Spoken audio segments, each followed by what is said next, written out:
Okay, I'll start. I'm going to show you a pixel editor for Windows for Commodore 64 graphics. So this is in the area of cross-development, how to draw graphics for Commodore using Windows, and also I'm going to show you how to export certain the formats and how you can bring it into your Wii machine. And that's the ultimate goal. I started working on this about a year ago, 10 months ago. It's pre-released, it's not finished, it's still got plenty of bugs. It's active development, I would call it an alpha version. It's open source, so you can grab the source code and compile it for yourself. It's written in C++ with MFC, so you do need the Visual Studio Professional Edition. But maybe you have it at work if you don't have it at home, if you want to do recompile and quick fix. Currently, I've been putting out one update a week for the last month, so it's very active. So if you find a bug and you send me an email, I will fix it probably overnight. Or if you have a request for features, I have a big to-do list still. I'm going to talk about that in the end, what I'm going to add in the future. Also, I have to mention, I'm not a graphic artist. I'm much more of a programmer, so I'm going to show you how to use this graphic program from a little bit of a programmer's perspective. How to prepare graphics. The artists give you graphics and how you can use this to cut and paste it and maybe have it ready for your game production, if you do computer games or demos, or if you use the user interface applications. So, okay, let's get started. Here's the download link, the official. You get this application, and if you want the source code, you have it under the help. There is a very bad help text file. That's probably something that's going to be improved in the next few weeks. You just get a text file online with some of the shortcuts and things. I'm going to improve that. Okay, so you start off with the new, and you have several graphic modes on the Commodore. Bitmap is probably the most popular. That's where you would start if you just want to draw something. And then you have sprites, of course, for your games. Character graphics, if you want to do letters, but also it's very common in game and demo graphics. You can use characters, you can save RAM by using characters instead of full bitmap. It's also easier to move characters around if you're doing certain effects. And then there's an unrestricted mode, which is not a real Commodore VIC mode at all. It is just a way for the editor, so you can draw with unrestriction, no restrictions on colors. Good for preparing graphics. You might want to copy and paste in between unrestricted back to bitmap in certain cases. I'll show that a little bit later. There's also a switch checkbox for multicolor mode or single color mode. If you have bitmap, single color, no check here, you get the high-res mode. That's what it's called. We're going to start off with just a standard bitmap. This is probably what most people are interested in. The editor, I try to make it very easy to navigate. So you can use just the mouse, holding the middle mouse button, you can move it back and forth. Except when you touch the edges, something you need to improve. Rolling the mouse button, you zoom in. So here you see the grid will help you with the pixels. Since this is a low-level editor, you draw by putting individual pixels, more or less. There's really no point in having advanced brushes or such tools when you work on the final. See the final part of touching up the pictures. I do encourage you, if you want to do a quick draft first, you can do it in Photoshop or GIMP and then import here. I'm going to talk about that also in a little bit. More about the navigation. You can use just middle mouse button and the roll to go back and forth over the picture. And if you ever get lost, you can hit the home key and the picture will be centered back. That's something I'm going to improve on too, because first thing you probably do get lost. But once you get a hang of it, you're surfing over the image very quickly. You can use keyboard to move over the picture. What else? Yeah, that's about navigation, I think. Now we're going to look at the actual pixeling. So what you see here is a cell. The VIC chip divides the bitmap into, in this case, 4 by 8 pixels. If it was single color mode, it would be 8 by 8 pixels. In this mode, the resolution is traded in for colors. So you can only have 4 colors within a single cell. That's the kind of color restriction you have to work around. And this editor will help you with that. So I'm going to show you what happens when you put. Now we have one background, which is black. We have a red, cyan, and purple. And the 4th color will refuse. I'm trying to click here. But I can replace colors. There are some tools to help you with this. And that's color overflow. Now it's on the replace mode. Some people don't want to have their colors replaced if they just click by mistake. They would like ignore mode.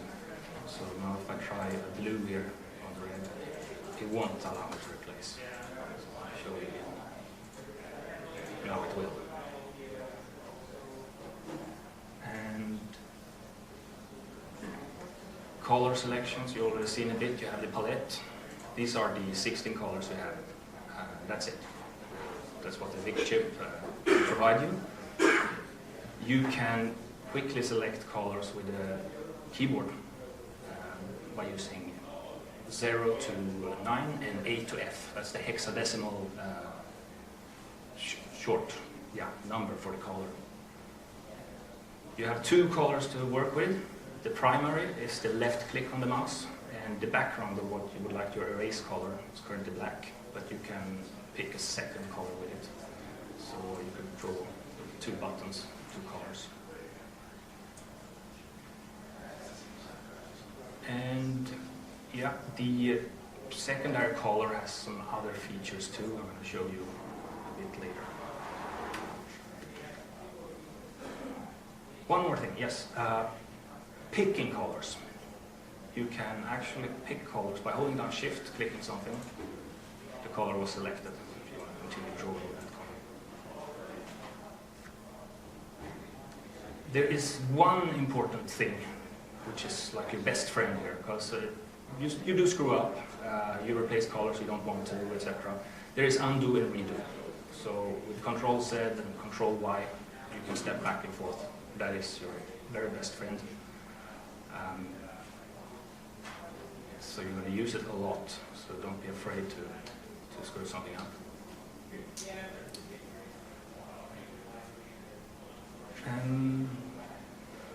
The cell window, this is getting a little technical, but this explains some of the colors. You're going to select the cell here, the selection. That's a bad example of this cell. The cell window here, this is the background color. And you see it's round, it's meaning it's a global color. The entire image is bound to use this. And this is the restriction of the VIC chip. This is in programming terms the DO21, the background. The other 3 colors are screen RAM and color RAM. And these are indexed colors, so they are unique per cell in the bitmap. And the last one here is the border color, which we can't see now because I zoomed out. But it is just cosmetic if you want to save the file. Certain file formats will save the border color, so you have the option to change it here. So you just right-click on any of these windows, and you can change the colors. There are some restrictions to that too, since this image can have individual color per cell. You do have to make a selection. So if I want to change the colors in this cell, it's already selected. I can do it here. You can also do Control A in the entire image. Now it's going to warn me here that you have multiple colors in this index. So if I change, I'm going to ruin the picture pretty much. That wasn't too bad. Not bad at all, actually. Bad example.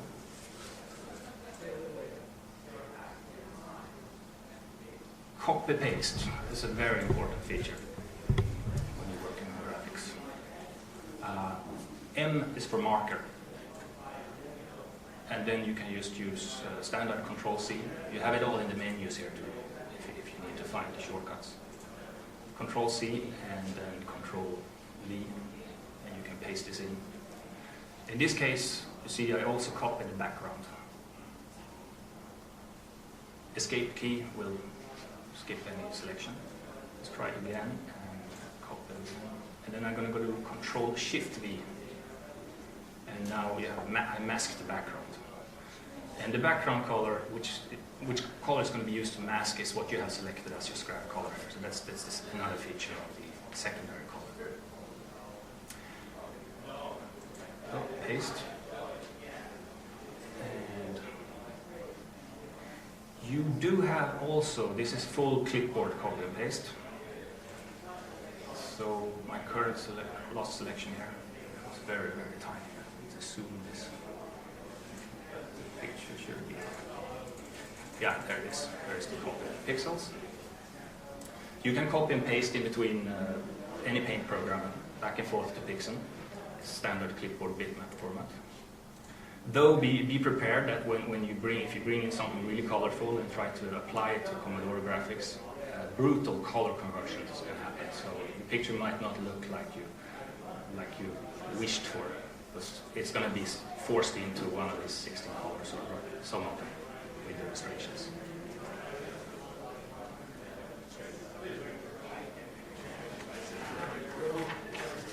File formats. It's very important. You want to save? Maybe I should show save first as an example here. Pixcen got its own PC format called GPX. It is not a native Commodore format in any way. It's only to save your projects and your work. It will save any graphic mode you selected in Pixcen. It will save certain settings, even your undo history, things like that. So I recommend it as a work format. But once you're done with your picture, you might want to export it to something Commodore 64 will understand. And in this case, since it's a multicolor bitmap, koala format is very popular. So just select it, give it a file name, and you will be able to load it into koala paint on the real Commodore.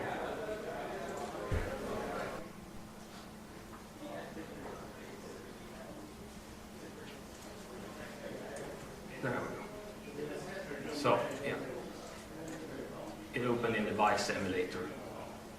Now, let's do this again to show you. No, okay, it didn't want to.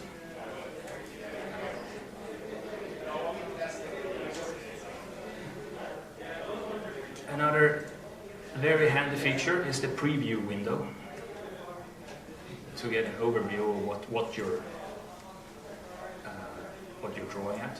You can zoom and move with the middle mouse button, or any mouse button actually, to zoom in a part of the window that you want to keep an eye on while you're drawing. You can even have multiple preview windows open. You want one big overview and one zoom in, for instance. And here's an important thing to remember about Commodore Pixels. When we're working in Windows here, the pixel aspect ratio is 1:1. The pixels are completely square. On the real Commodore, they are not square. So you might want to have a look what it's going to look like. So here you can change in the preview window, like for PAL, you see they stretched a little bit, a few percent. This is very important if you draw for NTSC. The pixels are quite a bit taller. So if you're drawing a face or some object that you would recognize, if you want to draw a globe, for instance, from the world of Commodore in byte, make sure it's not going to look stretched on the real Commodore. So you have to take that into account. There's some simple calculations you can find online how you should scale an image to make it correct aspect ratio on Commodore. What this editor also can do is that you can handle images of odd sizes. That's fairly popular in the demo scene. They have double picture competitions, and some demos have 10 pictures streaming by. And let's do it, start with new. Just change the height or the width here, and you will create a picture, let's say a double height picture. You go to 400 pixels, and it will look like that. This you cannot save in any native, let's draw something from graphics. You cannot save this as any native Commodore format, because there is none that would take it. Though you can still save the bitmap, the binary bitmap. You would have to do the programming yourself to load it in and show it in an appropriate way. You can save color RAM, screen RAM in either binary format or PRG format. PRG format is where the Commodore with the load address first in the file, but otherwise it's just a binary format. I'm going to load in. I'm not going to save and load. Show an example. So this is a double picture. We can take a look at his technique here. This is drawn by Yasu, Arsenic and Censor. He won the double screen competition with this picture. So, yeah, I don't know much about drawing techniques, but maybe this will reveal a little bit how he worked it out. And remember, each cell only got 4 colors total, where the background is 1, has to be shared with the image. Now, if you do want to save this,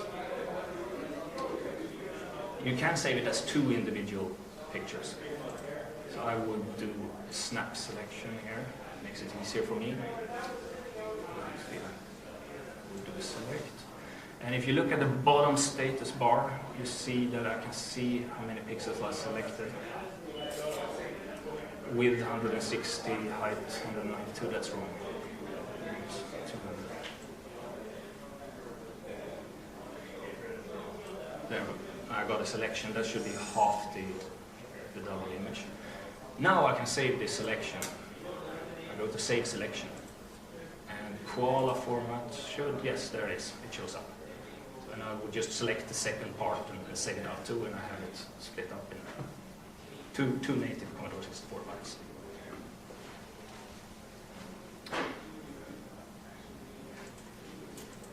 I'm going to show you high-res mode a little bit, which is this like single color bitmap.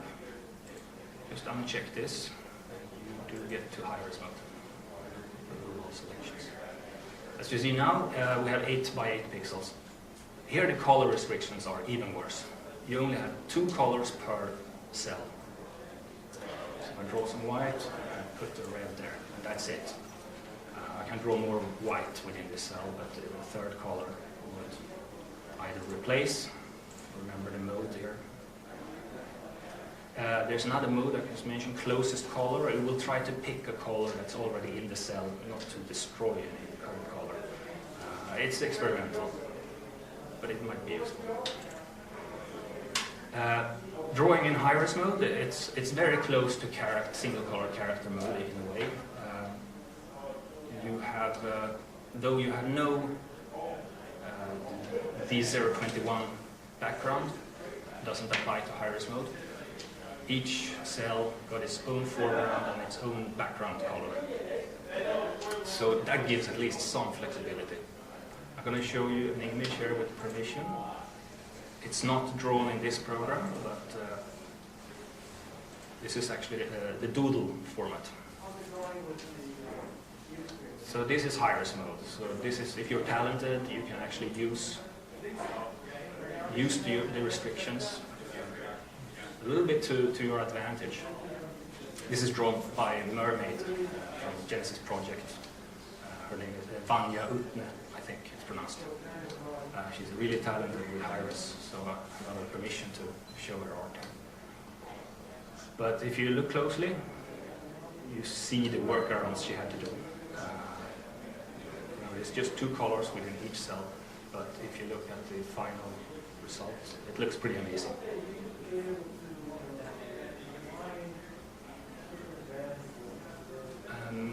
Yeah, drawing here is the same as in multicolor mode. I tried to make all operations. You can select, copy, paste.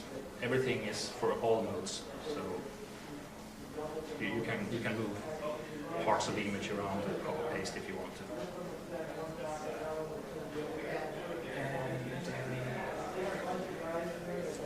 I'm gonna move over to character mode.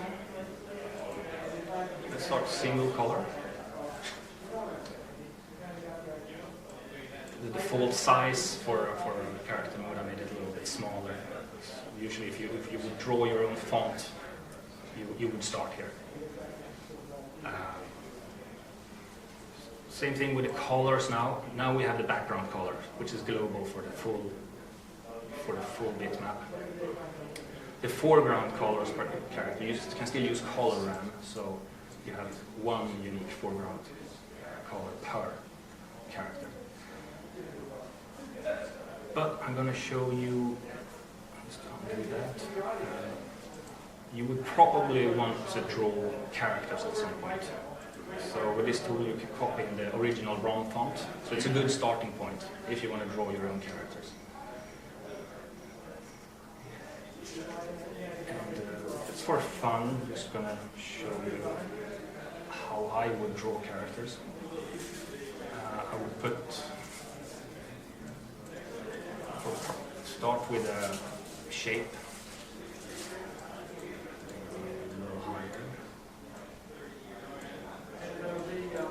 Something like that. Pretty ugly, but easy it. Paste that in there. And I will turn this into an A. So it's slightly different to Commodore font.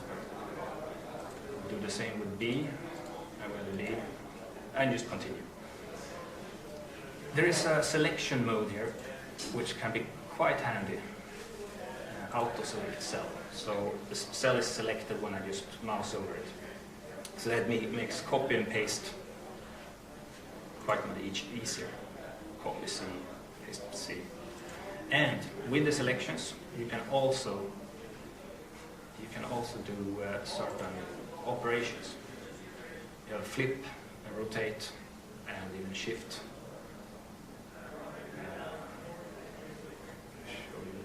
Select that.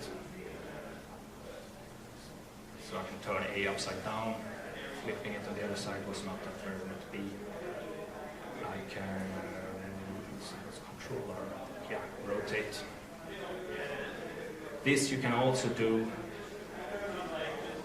You can do it straight in the bitmap with a selection, but you can also do it while you're pasting.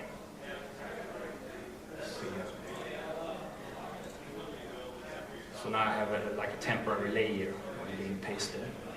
So I can actually flip this one before I decide where I put it. So I find this, I was quite inspired by Ultra Font, an old classic Commodore font editor. So I tried to make sure I have all the features Ultra Font had. And I do find it's very easy to draw new fonts.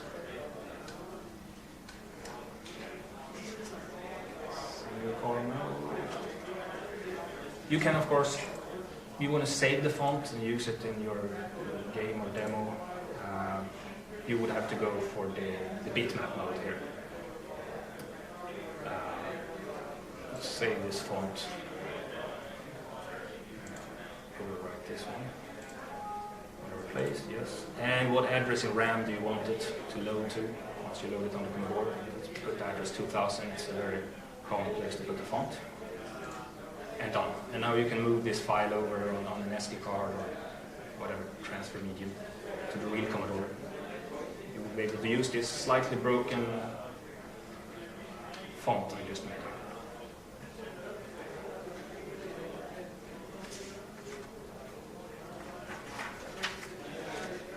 Another mode is multicolor character mode. Same, go to character, just leave this checked. This is probably not very useful for small fonts, but for larger fonts, if you would draw something this size per character, 2 by 2, it can be useful. It's also very good for game graphics or demo graphics. You can reuse. One of the big advantages with characters is that you can reuse the graphics, and the screen RAM works as an index to what character is being displayed at a certain position. So you do have a restriction of 256 cells for character format, but you can create quite amazing big graphics with it that takes very little RAM compared to a full bitmap. This one. This is a character logo by, I think his name is, he's called Prowler. I think his name is Benjamin. I might be wrong. This one is using, it looks like a full bitmap, but it's actually just using 255 characters. You see it down in the, you see the actual real-time character count, which is a very useful feature when you draw with characters. Because you want to stay below 256 characters. Otherwise you used up the full font and font bank, and then you're in trouble.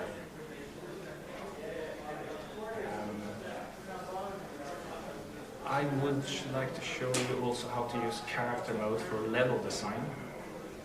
I prepared a little very quickly. This would be very acceptable graphics if it was 1982, but to my defense it took me like 10 minutes to do it. So this is like a 10 screen level. I'm going to work a little bit more on it to show you how. Actually, I want a snap selection. I don't want that.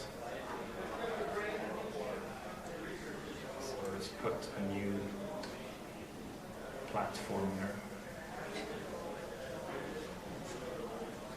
And back there. Take the ladder. There. And then just to show you, write something here.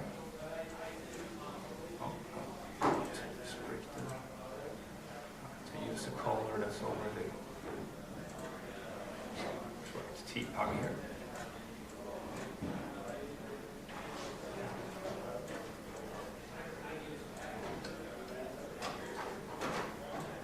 And that's not because this is amazing art I'm doing here. This is just to show you how quick turnaround time you can test your graphics in a game. This entire level takes 24 characters, so we can put a lot of more nice graphics into this level. I'm going to save this. Let's see, game level. I want to save it as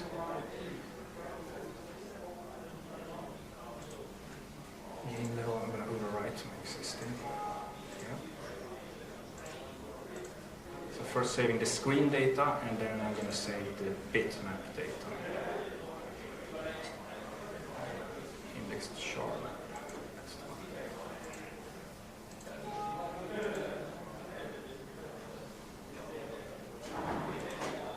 I'm going to run this. I have prepared a little bit of source code. This is not about the assembler programming, but to show you I'm loading these two files into the assembler source right off. And now I know the window is going to jump on the invisible screen, and I'm going to have to try to bring it back very fast. So I'm going to compile this. It worked. And here is the running in byte. This could just as well be running on your Commodore. So it's a very quick turnaround to get the graphics from the editor into your Commodore. And the T-pug doodle I made should come up soon. There we go. That's the proof. It's the actual bitmap. You would probably, if you want to make a game, you would probably want to post-process that data a little bit more for collision detection and things. But just to demonstrate, you can use the editor to make your levels. One thing I didn't show at all earlier is the back buffer. So we can do that with sprite mode.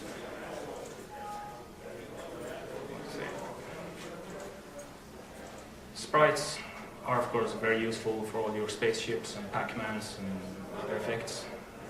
I'm going to add some back buffers here to show you that before. Oh, lost home key. Back. So the sprites are similar. There's one cell. Within each cell, you're limited. In this case, it's multicolor sprite. You're limited to 4 colors. The background is shared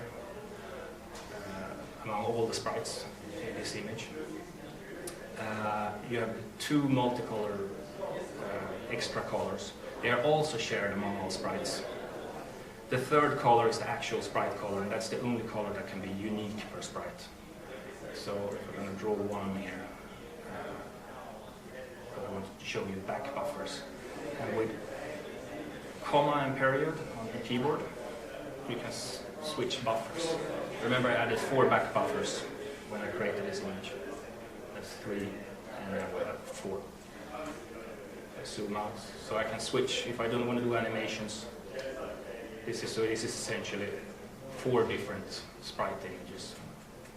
So you can step back and forth and see the animation work. Saving sprites, same thing as saving a single color font. You can, if you want to save one sprite, save selection and save it as a bitmap or a PRG format bitmap. And that's very easy for you to load into your game and demo. I didn't mention earlier, you can save all images as Windows formats too. If you just want to put up a preview, this is what I'm drawing on. It's very convenient.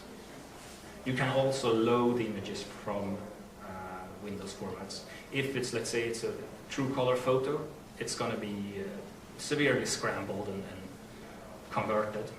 But it's one way to get a draft in, if you want to have a draft start off.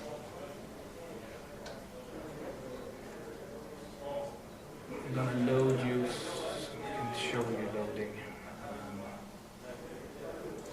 This is a PNG file. It was, though, exported from Commodore 64 graphics, so this is a multicolor mode. You might have seen this in the demo I showed outside. So this is a 4 picture high, 4 standard quality picture high image. What else? Yes, unrestricted mode. Something I haven't talked a little bit about this. No, it's just too new.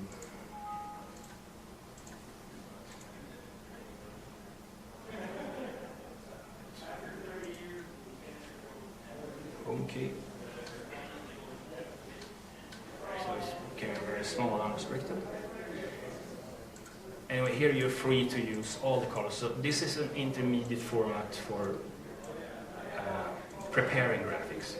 Or, actually, you can use it for... We use this in some of our demos to draw color effects. When you do kind of higher resolution, you use 8x8 characters. If you want to draw color cycles that goes over it, this mode can come in handy. Because you can save, even though this is not a native Commodore mode, you can save each pixel as an individual byte. So each pixel will get a byte for its color. Can quickly also end with showing you the World of Commodore logo I was working on for the Lightroom. I used Pixcen to prepare it. So this is the kind of original single color bitmap. On top of here, I placed sprites to get more colors. So what you see here is just a globe with the sprites cut out. And I talked about the aspect ratio earlier, and you see now that this is kind of flattened. And I did that intentionally so that it would look real, would look round and real on a real Commodore. So remember the pixel aspect ratio in preview here. I go this switch to NTSC, and suddenly it looks a lot better. That's what it's going to look like on the real thing.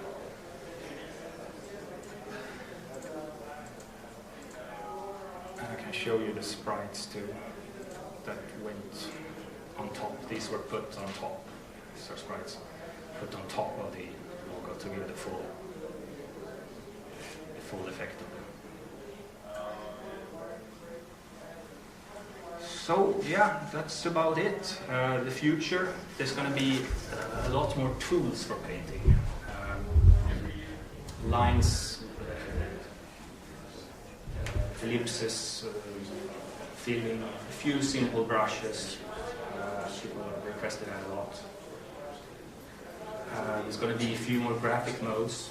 I just stayed within the standard modes currently supported by the VIX chip, but there are several software modes, FLI, interlace, hybrid modes you can create that will allow you to use even more colors than was originally the Commodore was originally designed for. I might even branch this project to target other Commodore computers, like the VIC or +4.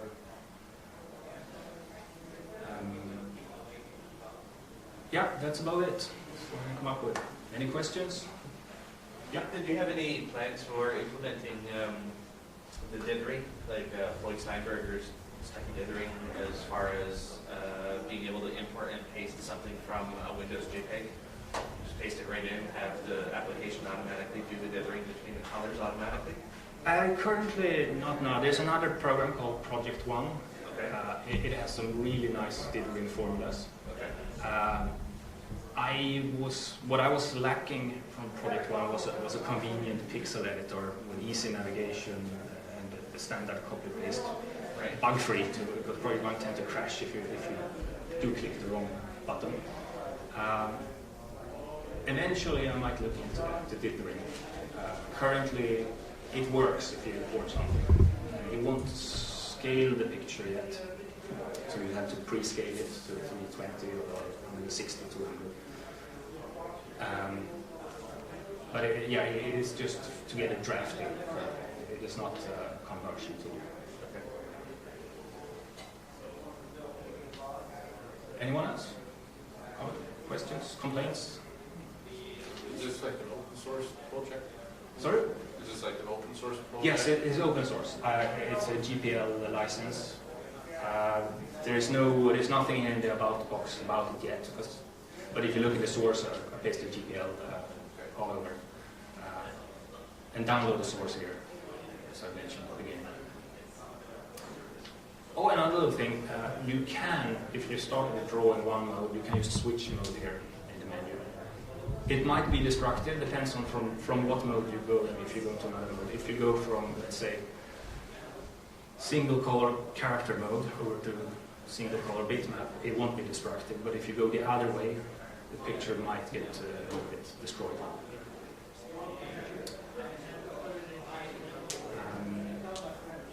For instance, this is a single color sprite, only one color image itself. If I would switch this over to multicolor, I think it would work pretty well. Yeah. It even put in some anti-aliasing in the corners. You might not want that, so. I can show you a few more advanced features about the cell window. I kind of avoided that because you want to have control over what bit mask you're using to draw. The cell window will give you some of those things. Let's see here, we'll go over to the regular bitmap.